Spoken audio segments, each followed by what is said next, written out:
It's Chelsea from The Financial Diet, and this week's video is sponsored by Fidelity Investments. And today I want to talk about the concept of feeling rich. It is very easy to automatically associate the feeling of being rich with the feeling of having a lot of money. And to be fair, there's quite a lot of overlap there. As we've discussed many times on The Financial Diet, it is almost impossible to feel happy and safe and fulfilled if you do not have enough money to get by every day. If you're worried about paying bills, if you're worried about an unexpected expense, if your day-to-day needs are not being met.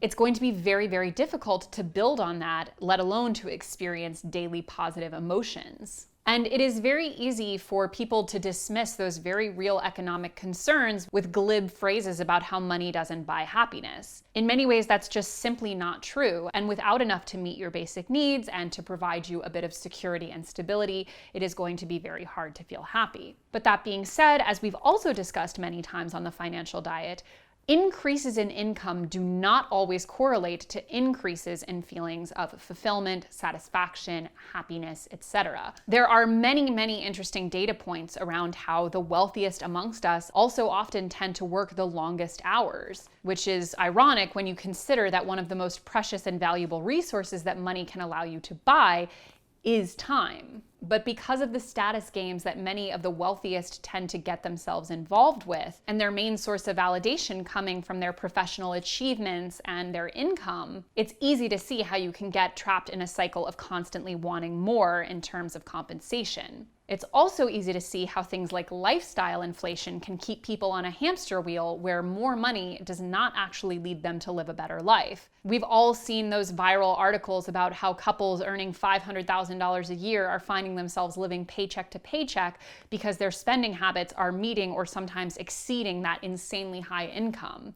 And I can guarantee you that people in those positions would not describe themselves as feeling rich, not only because they're constantly behind the 8 ball in terms of their own tastes and quote unquote needs, but because they're also only comparing themselves to other high earners. Now, don't get me wrong, these high earners who may be working extremely high hours or have super high lifestyle inflation that prevents them from enjoying their income are still way more privileged than someone who's struggling with money. And no one needs to be playing the world's smallest violin because someone living in a gated community feels like they're not wealthy because their next door neighbor has a slightly bigger McMansion. But the reported levels of dissatisfaction amongst the wealthy, and we did a whole video on this, which I'll link you to in the description, does go to show that being rich on paper does not always equate to feeling rich. And feeling rich is a little bit of a nebulous concept, but I would personally define it as a few things. You feel generally safe and secure in terms of your finances. For example, you know that if an unexpected expense comes up, you're able to handle it. You feel that you have enough time and resources to dedicate energy to the things in life that make you feel happy, fulfilled, seen, part of a community. You exist in a space that feels warm and welcoming to you. And you generally feel as if you have a level of control over your day-to-day. Now, there are a lot of different factors that can contribute to that feeling of being rich. And as my parents always used to say, even when we were at our poorest, and we were very poor when I was a little kid, we still always felt rich because we had a lot of those things, even if we didn't have all of them.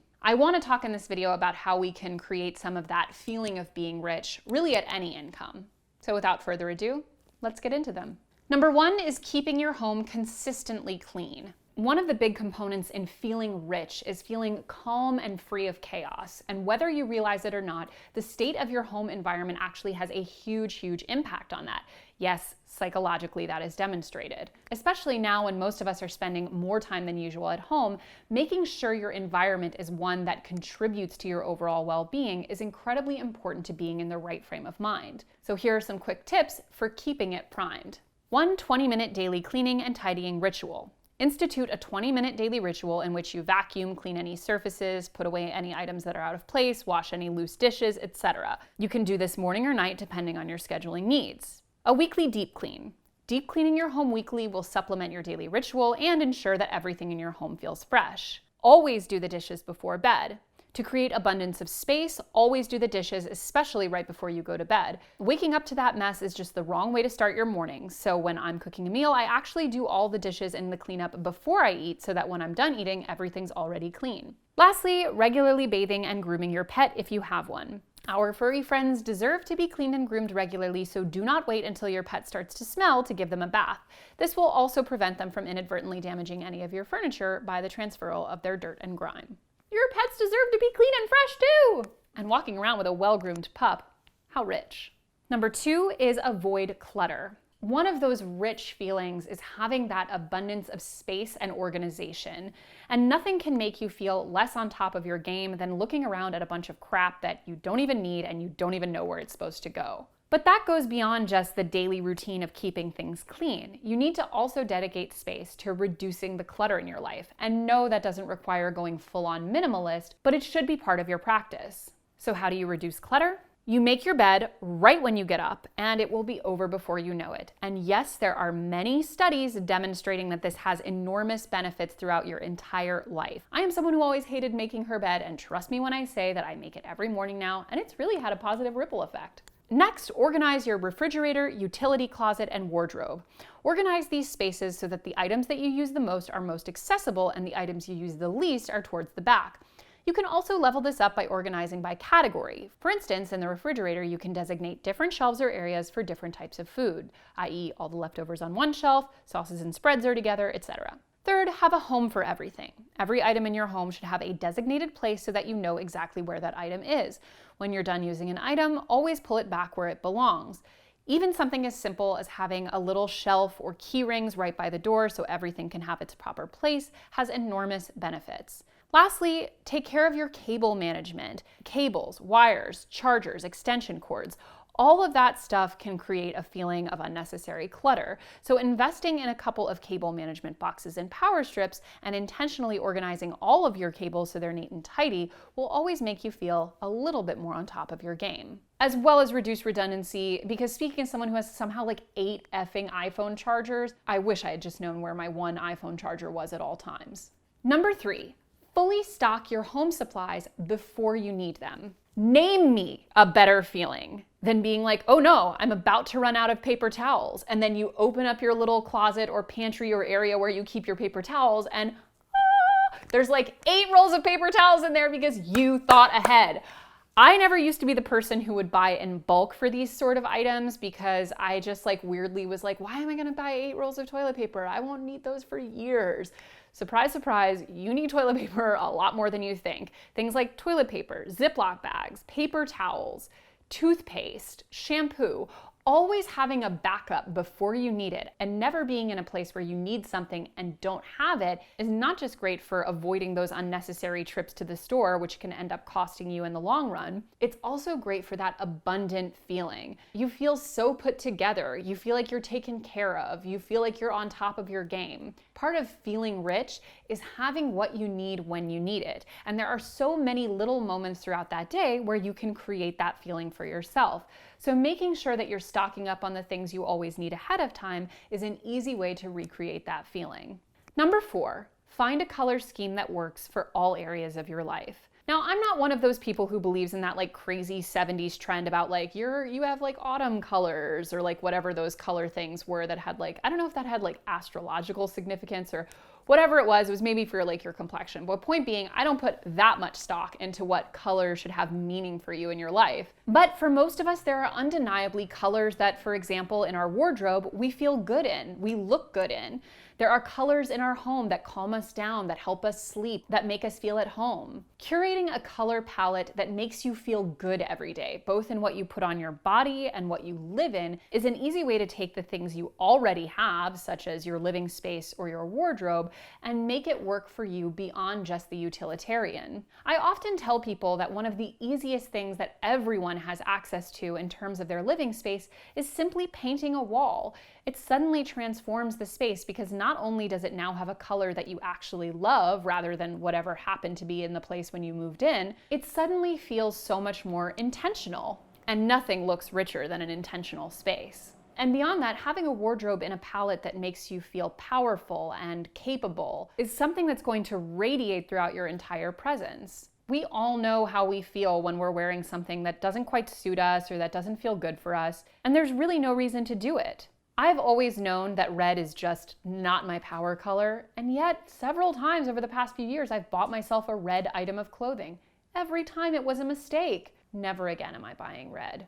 If you watch this show, you know my colors are like gray, navy blue, black, camel, taupe, beige, a little bit of green here and there. But point being, Mama knows her color palette and she stays within it. And I always feel better.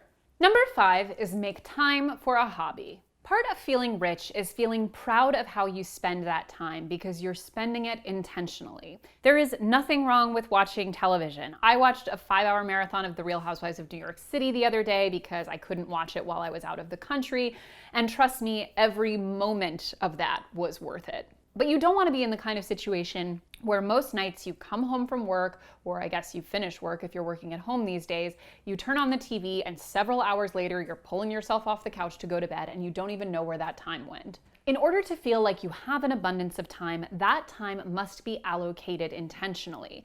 You must be selecting things you want to do with that time and using it accordingly, rather than letting the time sort of overwhelm you. And while some hobbies might be a little bit limited because of the current pandemic, not only are there plenty of hobbies that you can still engage in right now, both in person and digitally, there are also other things that you can dedicate some of your time to that will feel infinitely more productive and intelligent. For example, you might want to join some mastermind groups with other people in your industry. You might want to start an online course to learn a new skill you've been putting off, or even set up some kind of accountability group with people in your life for a goal you've been meaning to reach that they might share. I do regular workouts via Zoom with a small group of gals online, and it's, in my opinion, kind of even better than working out in a studio. The point is, whatever the hobby, making sure that you select it based on what you want to be doing and you dedicate a regular amount of time to it can go a long way to making you feel like you have ownership over your time.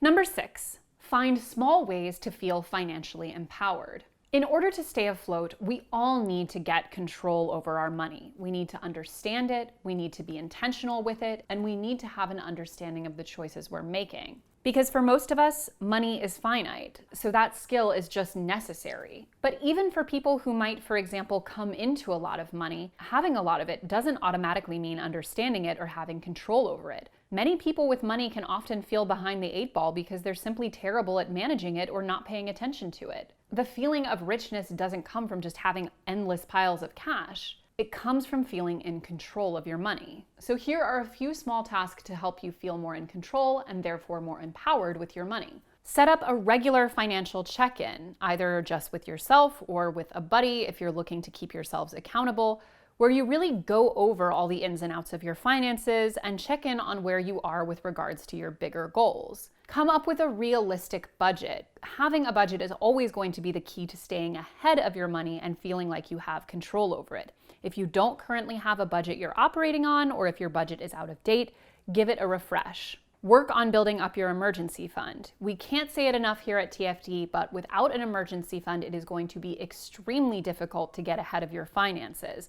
Having an emergency fund that you know you can tap into whenever you need it is going to give you an enormous boost in your day-to-day confidence and sense of security. Come up with a debt repayment plan. If you're currently paying the minimum, if you don't know how much you owe, if you're behind on your payments, if anything about your debt repayment is not tailored to your needs, your money, and your goals, you need to get in charge of your debt repayment. Especially with all of the deferments being offered right now due to COVID, you need to be checking in on your debt repayment plan if you have it. Lastly, have a money conversation with your partner. Whether or not you live with your partner, provided you have a partner, of course, you need to be open with money about them. Money is not just dollars, it is your goals, it's your plan for the future, it's your priorities, it's your values. Talking about money with your partner is not a taboo topic. It's a key to feeling stable and fulfilled in your relationship.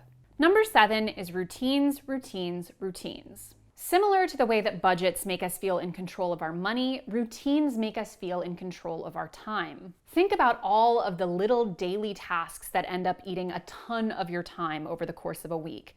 How many of them could possibly be grouped together to be more efficient? How many of them could you probably eliminate? How many of them could you maybe even outsource? Is there some kind of routine that you could implement to free up more time, add a little bit more joy to your life, kill two birds with one stone. I'm not saying that every single moment of your life has to be planned, but getting used to routines and structure and planning out your day in a way that's efficient and intuitive will end up invariably freeing up a lot more time over, let's say, the course of a year. And as I mentioned earlier, one of the most important qualities of feeling rich is feeling intentional and empowered with your time. You never want to feel like you're constantly chasing after the things you need to do or having to dash out a dozen times because you constantly forget to do things when you're already out. I'm a huge believer in using tools like your Google Calendar or even a physical planner in order to really map out your days, both professionally and personally. But whatever the tool that works for you, creating routines and grouping things together in ways that make sense is about setting a structure over your time so that you dictate your day, not the other way around. Number 8, remember that it is okay to treat yourself. One underrated quality to me in any good budget is a specific part of your budget that is dedicated to whatever you want to do with it. It's money that's not earmarked for any specific category, but it is accounted for so you always know that if you are spending within that amount, you can afford it.